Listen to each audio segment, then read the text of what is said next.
All right. I think that's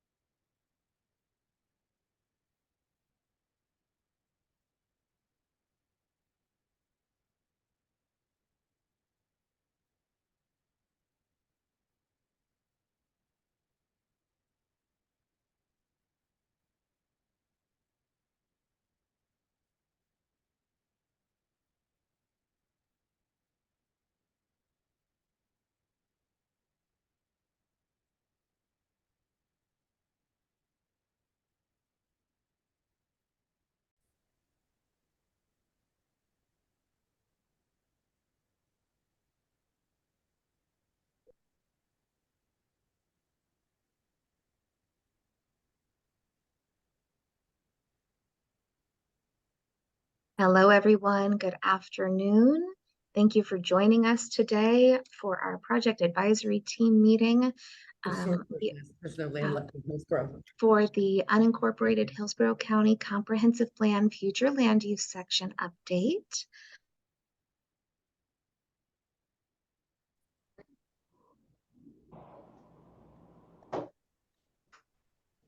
So my name is Amy Elmore. I am a project consultant with Plan Hillsborough, and I am local to this area. I live here, I work here, and I'm very excited and honored to be a part of this project.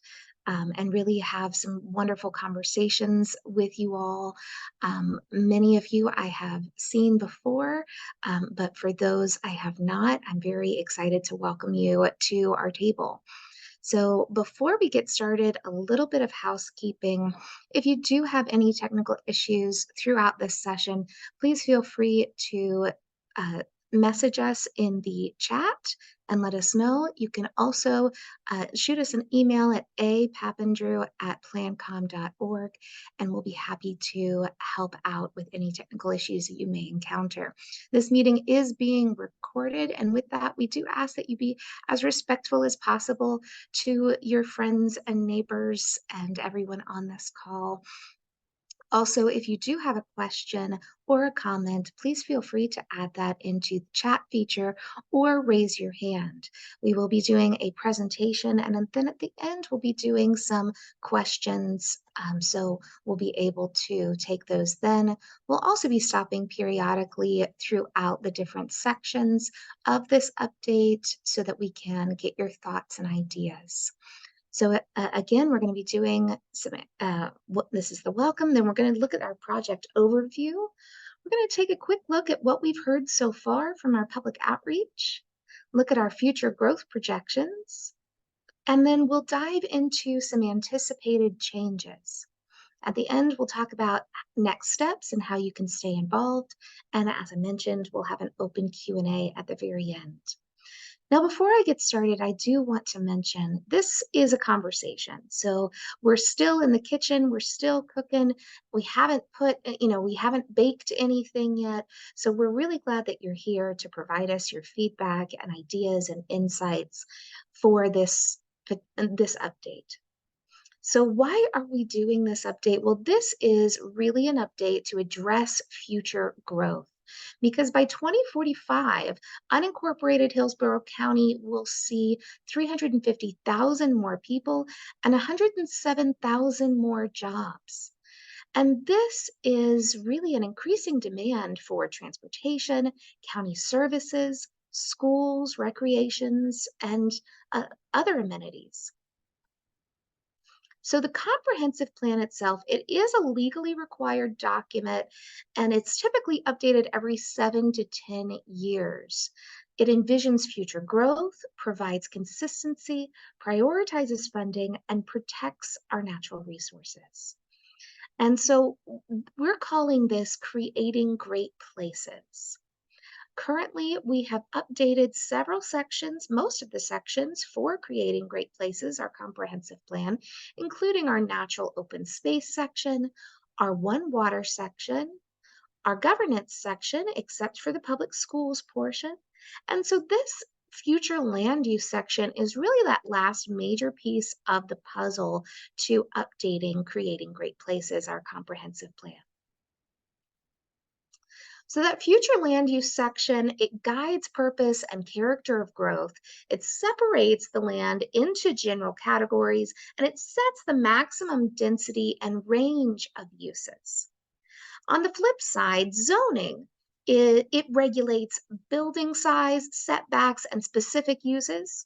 It's used to approve or deny developments and uses, and it defines specific districts within the general categories. So if you think about future land use as your 30,000-foot view, zoning would be that ground level view.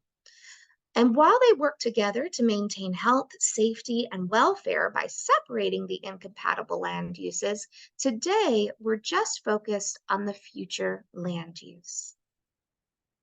Now, this comprehensive plan works in tandem with many different plans. We collaborate a lot with each other, including that zoning element that's through our land development code, and it's organized by our Hillsborough County Planning Department. We also work with our transit development plan by HART and the long range transportation plan organized by the Hillsborough Transportation Planning Organization, along with many other local and community plans. One word you've probably heard if you've been in this process is our urban service area. So the urban service area is a part of the adopted future land use elements growth management strategy, and it essentially pinpoints where growth is focused. So one thing that I really love is that when I live in Hillsborough County, I can be in an urban, a suburban, or a rural area. And this urban service area is what helps us be able to have those choices. It creates the compatible development patterns that utilize the land and county services and really pinpoints that growth. So on the screen here, you see a picture of all of Hillsborough County. The square is Hillsborough County. Inside the square in the red area, we have our urban service area. Now note that this does not include our cities like the city of Tampa, Temple Terrace, or Plant City. So this urban service area in the red is just within the unincorporated Hillsborough County limits.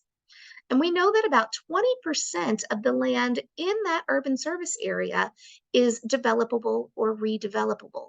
So that's not a whole lot. In total, within Plant City, Tampa, Temple Terrace, and the urban service area, we have a little over 51,000 total acres that are developable or redevelopable. Of that, about 65% of those acres are in the urban service area, and 35% are in Plant City, Temple Terrace, and Tampa. So here we can see our developable and redevelopable areas on the map within the urban service area. And you can see our developable areas in this purple color and the redevelopable areas in more of that peachy pink color. You can see that a lot of our lot sizes are very small lot sizes. And then some of the larger lot sizes, we also have to anticipate that there are certain qualifications or criteria placed on those larger lots. Please note that this does exclude wetlands, conservation areas. We do not count that in our developable or redevelopable areas within the urban service area or anywhere else. So we're really wanting to make sure that we protect those wetlands and conservation areas. So what have we heard so far? We did a wonderful survey that we had great participation. Over 32,000 data points were collected, 1,800 survey participants, a lot of different feedback that we received, which was amazing. We noted that with this survey, our top 4 priorities were to preserve natural areas, infrastructure and development, maintain agricultural and rural lands, and have a variety of mobility choices. So we understand that these 4 priorities are very important to our participants.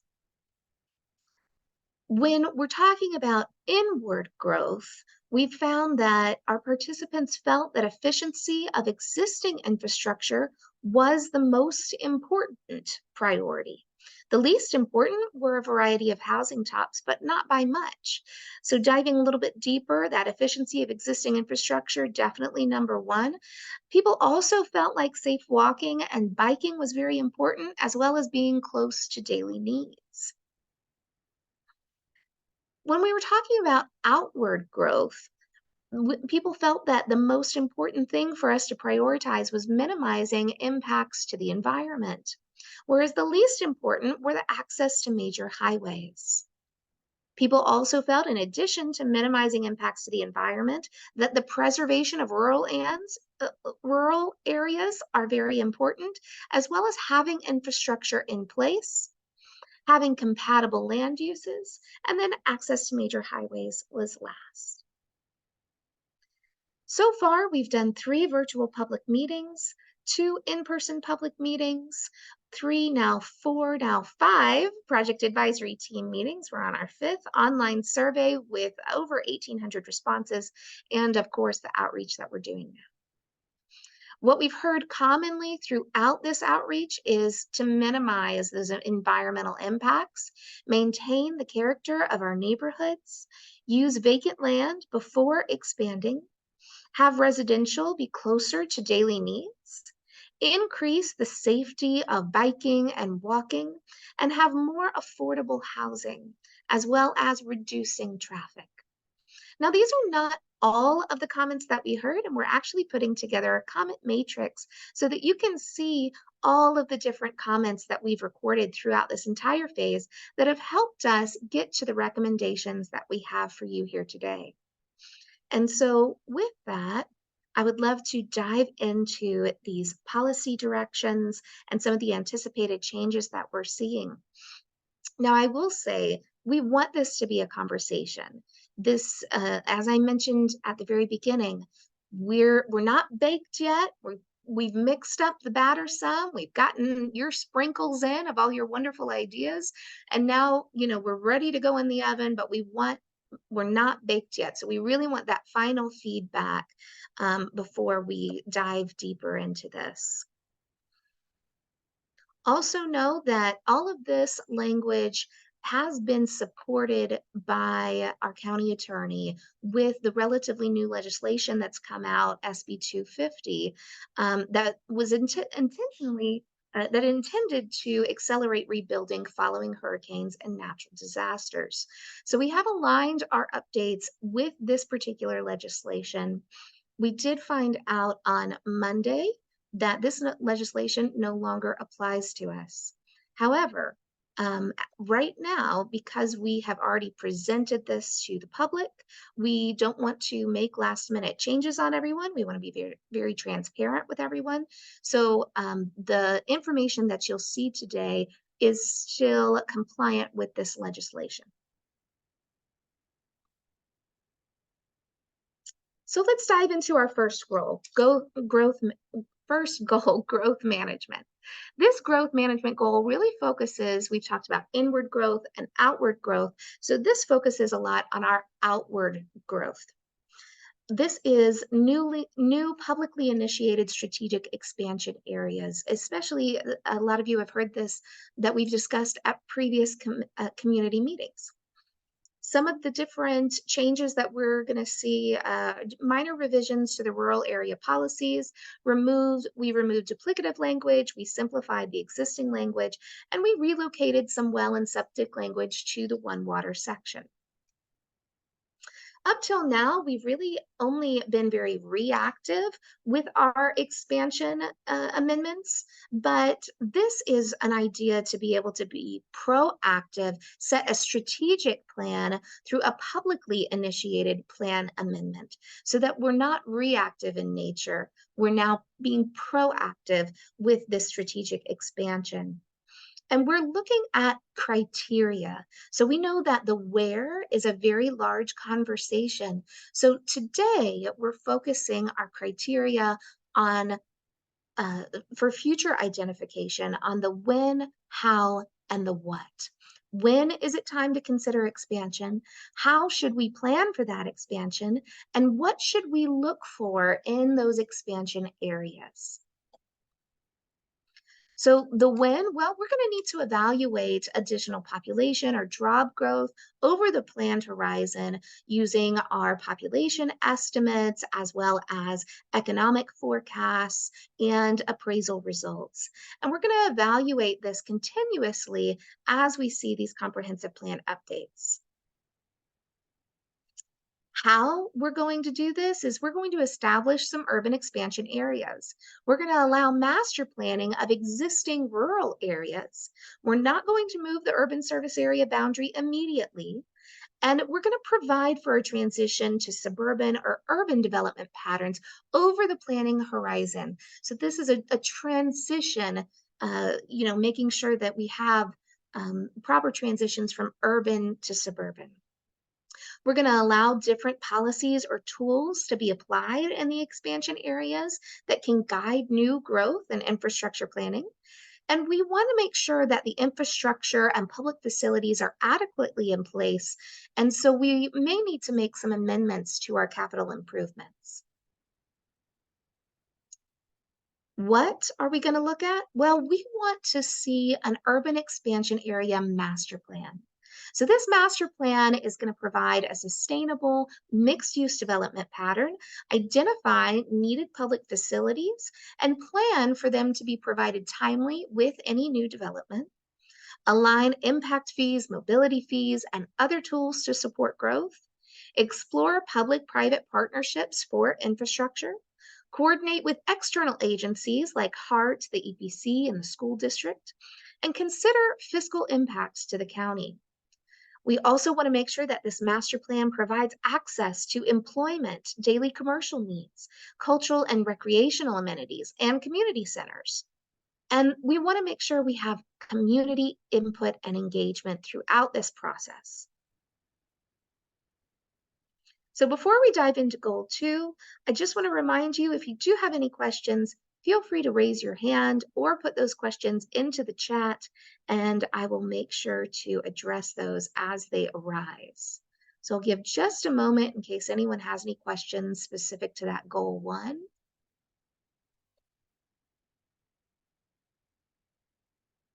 Not seeing any, oh, we've got one.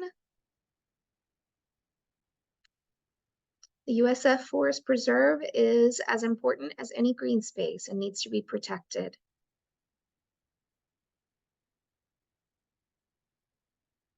Please review the planning boards. Okay, excellent. Thank you so much. I appreciate that feedback.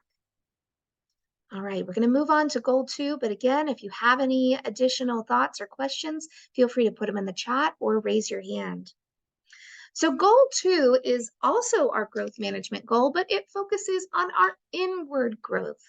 So first, we've added a future land use categories table. This just lays out our future land use categories in a very understandable manner, where we have the categories, maximum densities and intensities, and the typical uses for those categories.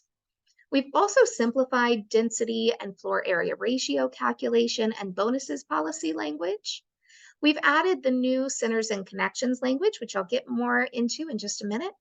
And we've provided for an updated transfer development rights pilot program with designated receiving areas to make that more implementable and really guide companion land development code amendments. We also have some new upcoming language on congregate living facilities as directed by our board. So for our centers and connections section, this is something I'm really excited about because the whole purpose of this is to expand choices for living and getting around. It focuses on centers and corridors that are coordinated with community plans and major intersections. It expands housing opportunities and choices, and it encourages more pedestrian-friendly development. So the idea behind this is that we allow for a bonus in density or intensity to the next land use categories. It's completely incentive-based, fully optional, and it's intended to provide designs that will help with walkability, livability, and proximity. So here is our centers and connections map that we have created. You can see that we have some dots here. Those are our centers. And then connections are all in the blue with the 1/8 mile buffer on those connections in the pink. The way that we've created this is that we focused on walkability. We focused on areas that were already designated for growth, and we focused on major intersections and activity centers. We had a lot of community feedback on this, which was excellent. And so, based on the community feedback, we did remove some centers and connections, especially in the South County and Brandon areas. We tightened the buffer of connections to focus growth in desirable areas to that 1/8 mile buffer. And we added some centers and connections in the university area because there was overwhelming support for that. A lot of people wanted to see more centers and connections in that area. So all of these maps, this presentation will be available. The recording will be available on our website after this meeting. And some of that's available now. So quickly, any questions before we move on to 3?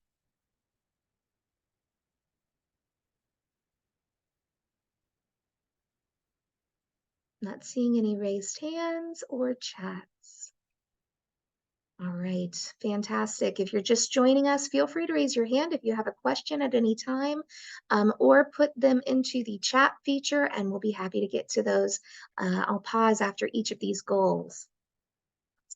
So goal number 3 is our community context goal. And we have combined the compatibility and community planning sections. We've moved 3 economically disadvantaged group element policies, and we've done some minor revisions to our cultural and historic preservation to reflect the current programs that we have. So really just some updating and reorganization a little bit to make it a lot clearer. For goal number 4, this is our development goal, and we've had some clarifications to this language, especially to our mixed use and land use suitability language. For example, we used to be silent on the types of uses that qualify for mix of uses, so now we have defined that. We've also updated our transit-oriented development section and commercial locational criteria sections, and I'll get into that detail in a little bit, in just a little bit here. And then we've also updated our airports and ports section in compliance with the Tampa International Airport and our ports.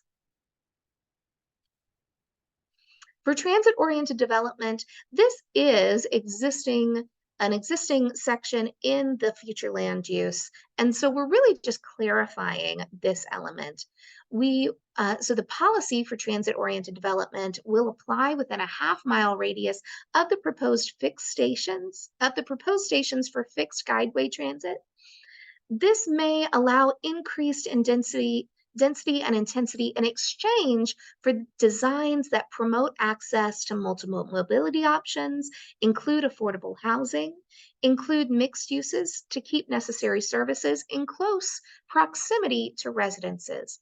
And really the whole purpose for transit-oriented development is to connect people to opportunity.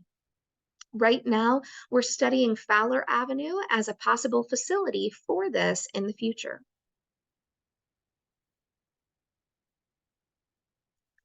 For our commercial locational criteria, we had limited changes on this due to our public input, our board direction, as well as some changes in statute.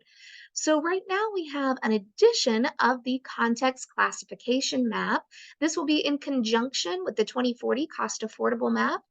And this may consider commercial at some intersections that are appropriate, but we do have to make sure that they are still in line with the compatibility and community plan policies that are required in these areas.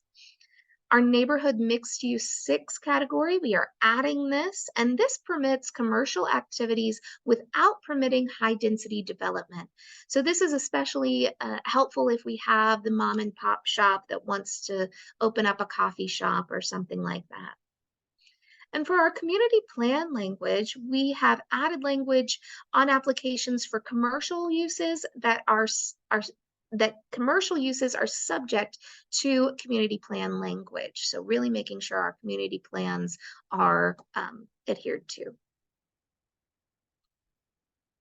For goal 5, oh, let me stop for just a minute, make sure we have nothing in the chat.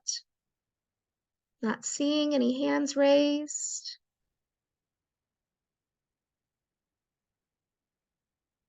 All right.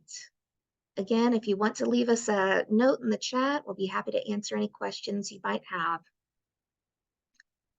So for goal 5, agriculture, really we have minor revisions to reflect our current programs, no changes to planned village policies, and no changes to adoption, child care and community, and planned environmental community 1/2. So these minor revisions to reflect the current programs are in coordination with Agriculture Economic Development Council, Farm Bureau, and Soil and Water Conservation District. Goal 6 for our built environment, this contains now the majority of design-related policies that we have moved to goal 6. So just some reorganization for the most part.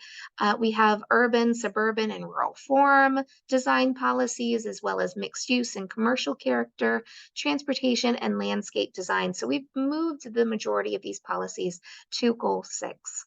We have clarified and simplified some language as well as removed duplicative policies, so really just cleaning up this section.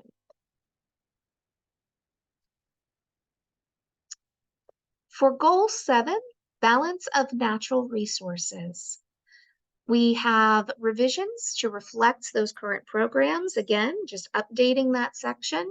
We've removed duplicative policies.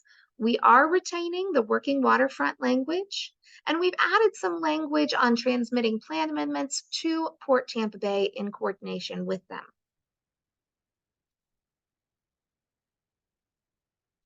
And our last goal is goal 8, economic development. We have some minor revisions to reflect our current programs, new policies to protect and encourage office and industrial land uses.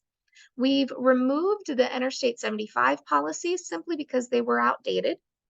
And we moved some existing policies under other goals, for example, encourage provision of affordable housing within mixed-use developments. We've moved just to make this goal more streamlined and organized. So still looking for any questions we may have in the chat.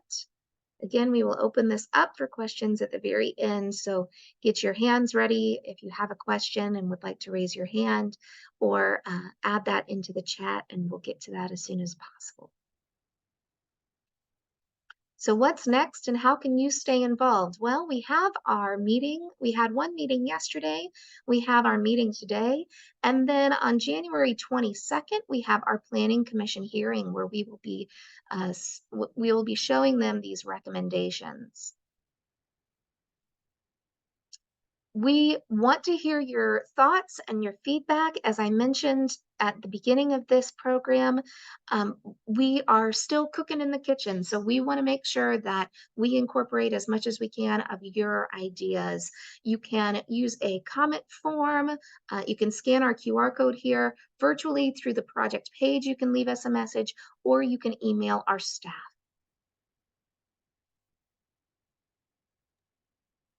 And with that, I would love to invite Melissa. Oh, we do have, before we get there, I think we've got a question, no? I have a question. Okay, Linda. Thank you. I'm the advocacy chair for the Center for Architecture and Design, and we are very concerned, of course, about design and good design being sort of a pervasive thought in this plan. I haven't had a chance to look at it all, but I would look forward to having a conversation with you to make sure that historic preservation, shade trees, or contemporary design that involves as much shade and pedestrian friendliness as possible is included. So what would be the best way? Perhaps I can give you my phone number and we can chat over the phone. Would that Yeah, work? absolutely. We can definitely chat over the phone. Let me get to our contact slide. So here's our contact information. And then I'll also put this information into the chat so that you have that. But Great, thank shoot you. us an email, give us a call, and we'll be happy to have some conversations with you. We do have our agricultural goal, which sets a lot of the different goals and policies for that particular component.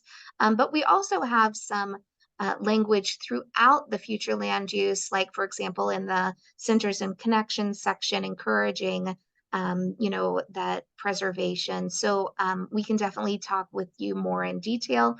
Great. Again, just remembering that this is not on the zoning level, but on that higher level. Right. Thank you. Excellent. Thank you so much. David, I see your hand is raised.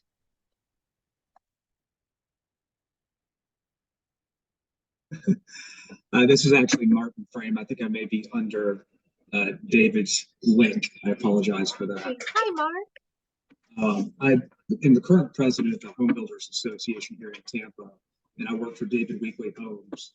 And I just wanted to inquire about what the plan is for the future land use to accommodate future single-family development. A lot of what we have seen with the infill development is, while there looks to be a lot of land that's available, as you guys, I believe, stated 20% of that land is available. Not all of it is for sale at any given time, so we can't necessarily buy it and develop it. A lot of it is marked for other uses beyond single-family development. And I just want to make sure that we're accounting for that, because there is a shortage of available land within the urban service boundary for single-family development, and we're very quickly running up against our limit that we could purchase as an industry. And so, question, but also comment. I would love to see some proposals to immediately expand the urban service boundary in certain places where it makes sense, because I think that is going to be an issue if we're going to be truly proactive and not reactive to the problem. Excellent. Well, Amy, if it's okay, I'll go ahead and tackle that question, which was something that we talked a good bit about in yesterday's meeting as well. So absolutely, part of our approach in this update is that we need to plan for expansion of the urban service area. There is not much opportunity for single family development on the remaining parcels in the urban service area, and much of what shows in the maps, Andrea put a link to the analysis on the redevelopable and developable lands, are smaller parcels within the urban service area that are going to be more challenging for a variety of reasons, or redevelopment, which is going to be more urban perhaps in character than our suburban development pattern. So if we want to continue to provide for three choices of people being able to live in urban, suburban, and rural areas, we need to look at expansion. So that's what is set out in goal 1, is essentially the process and framework for planning for expansion areas. What occurred yesterday at the Board of County Commissioners regular meeting was that Commissioner Myers had an agenda item specifically asking for us to initiate the discussion on the where question. What we were focused on was the when, which is now, the what and the how. And what Commissioner Myers' item yesterday, which was approved by the board, asks is for us to bring back with the county staff some recommendations on the where to expand the urban service area, and to bring that back by March of next year. That will not be all of the plans. It will not be moving the line in March, because there's a process for that. But it will be identifying some recommended areas that we then begin to take those next steps on. So yes, that's very much front of mind for us and something that we're looking at. Hope that answers the question. That's great. I appreciate that update. Thank you very much. Yeah, sure. Excellent. Thank you, Melissa. So we do have a couple questions in the chat that I want to get to. One of the questions was about the um, flu not being in the urban core, and why are we talking about the airport and port since they're in the urban core? And I think the idea behind that is that we're coordinating with them just because we want to think comprehensively about how things impact each other, just like we're coordinating with the other agencies. Yeah, I would also add that there are airports like Tampa Executive Airport that is more in the unincorporated area, and the port has quite a bit of property going south along US 41 into the unincorporated area as well, and that's part of that. So it's not all within the city of Tampa. Yeah, and even Tampa International, some properties that they own by Hillsborough are in unincorporated county as well. So really trying to look at it from a more regional perspective instead of, looking at this in a vacuum. How can we partner with these very important resources in our area? And then how does our comprehensive plan support them with policy direction? That was for David's comment. Yes. Another question that we have here is, will the Planning Commission be the ones defining the expansion areas, or are developers able to apply for the expansion areas? I can take that one, Brian. For the intention of the language that's written under goal 1 today, that's new and added as part of this update, that's really to address growth in a proactive way. So that would be publicly initiated. And we would be working on that as staff and then presenting that to the Board of County Commissioners as well, on where those expansion areas are.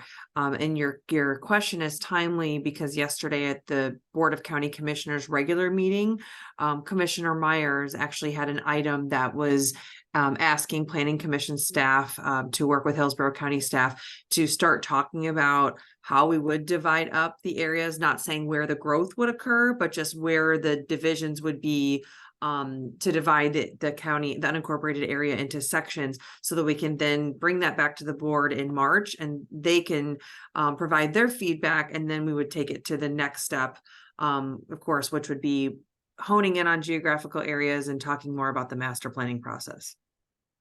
Excellent. And I think you said that's perfect. Yeah. We also, oh, go ahead, Melissa.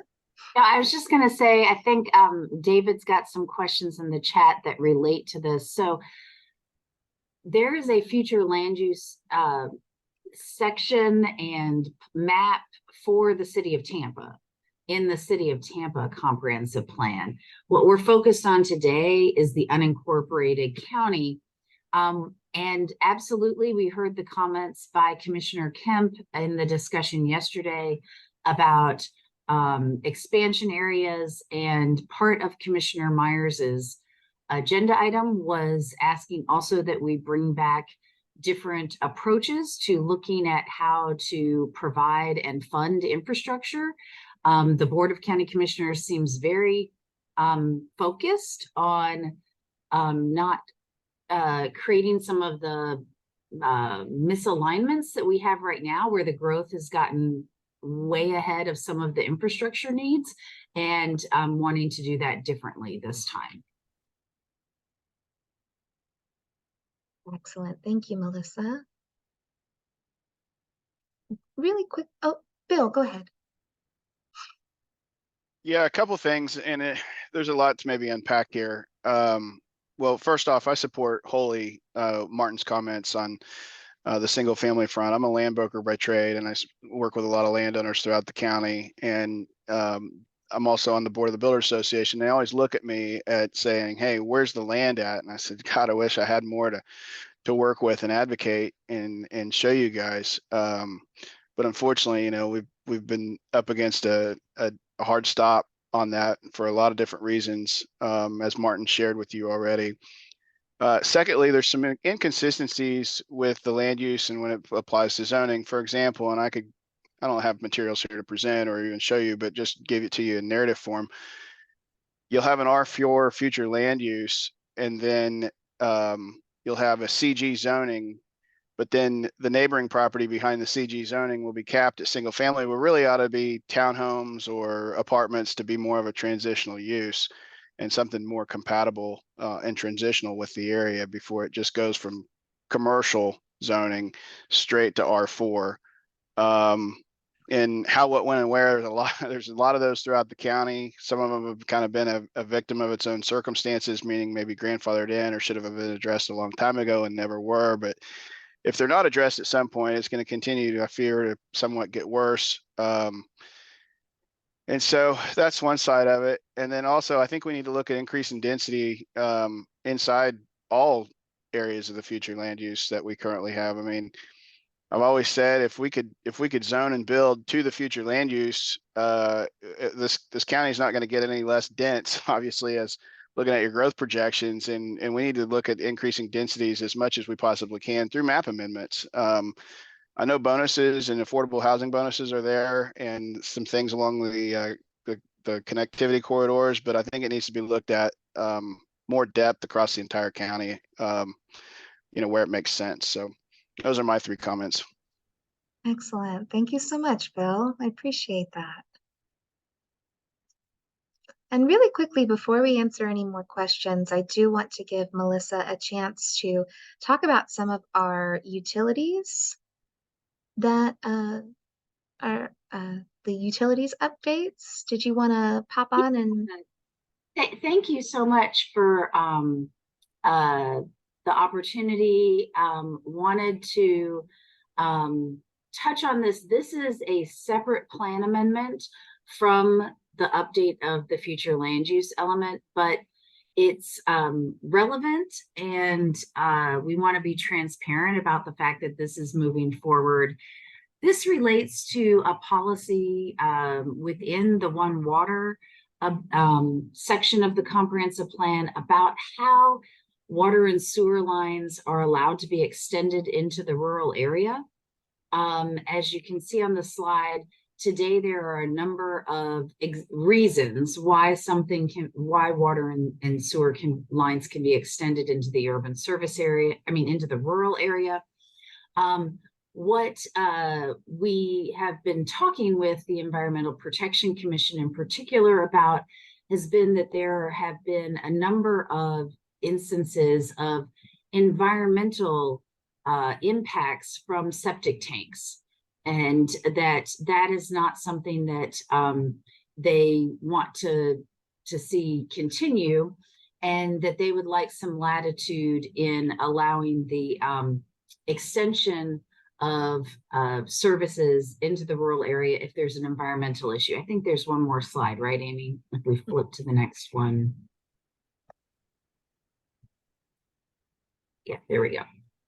So what we've been working with them as well as the public utilities staff on how we can better address some of these environmental issues that may have occurred. And is there one more, Amy? There we go. Okay, so what this amendment does is it adds some new policies to allow for extension of utilities in the rural area if there's a documented environmental issue.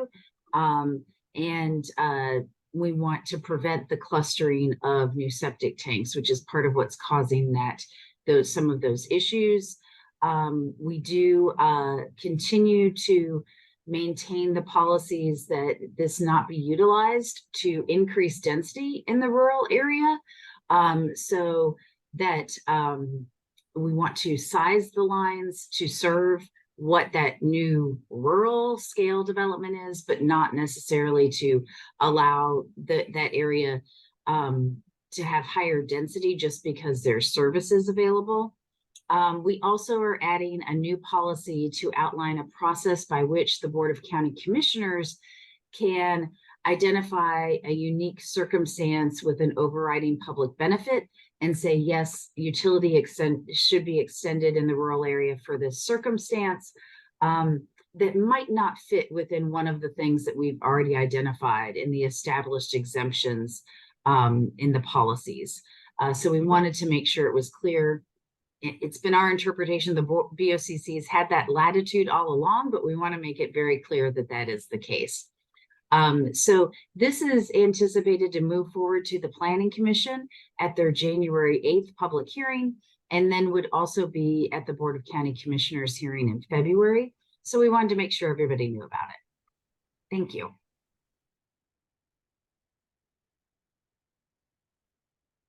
Excellent. And any other questions on that or anything else we've discussed today? Any of our goals, policy updates?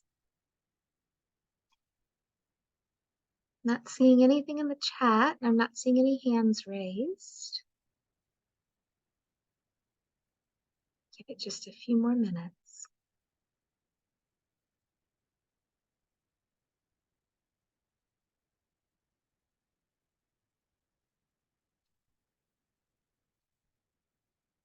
So we do have a quick comment. The Urban Core, focusing on that. Excellent. Thank you so much for that, David. The county owns roads in the city. Future land use should involve all residents. So I think the future land use we do look at comprehensively with our municipal, with the city's future land use as well. So they, like, for example, the city of Tampa has their own comprehensive plan. So we do look at that holistically and comprehensively. It's just sectioned out so that this is for unincorporated Hillsborough only. And how long will this whole process take? As far as David wanted to make sure the whole process for the future land use expansion update? or the expansion? Oh, for moving the urban service area line. For moving the urban service line, how long would it expect to take from really from today? Are we looking at a 1 year, 2 year process? Well, I guess to some degree it depends on what geographies we're talking about. So, if you go, if it's the board's decision to go in an area, like I'm throwing it out there, probably going to get run over by something because I've done this, but like if they want to look at the RP2 and the WVR2 areas, they already, while outside the urban service area, have provisions for extension of water and sewer in that area. They're allowed for 2 units per acre of development.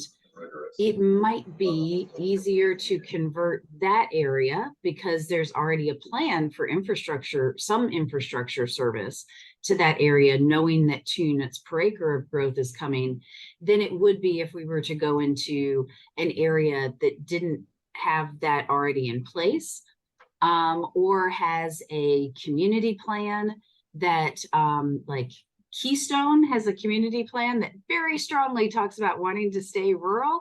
If the board said go look in that direction, which I kind of would be shocked if anybody did, that I think would be a much longer process. So I don't want to set an expectation that can't be met. Comprehensive plan amendment, if we to change the urban service area line, does have to go through approximately a 6 to 9 month review process with a couple of public hearings. Okay, thank you. Sure. Excellent. Any other questions that you'd like to put in the chat, or feel free to raise your hand? These are excellent thoughts.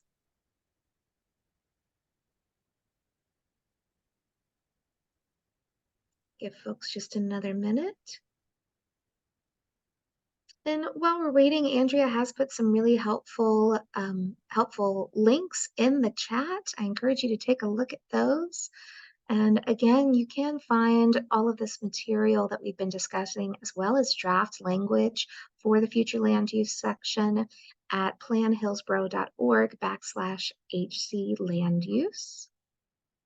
You can also follow us on social media for more updates, and you can always contact either Melissa, Andrea, or really anyone on the Planning Commission team, and we'll be happy to help answer any questions that you have.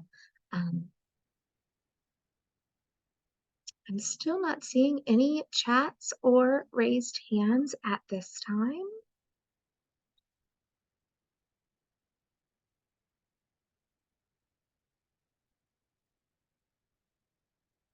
All right, well, we will stay on in case anyone has some questions, but Melissa, did you want to say anything before we leave for the afternoon?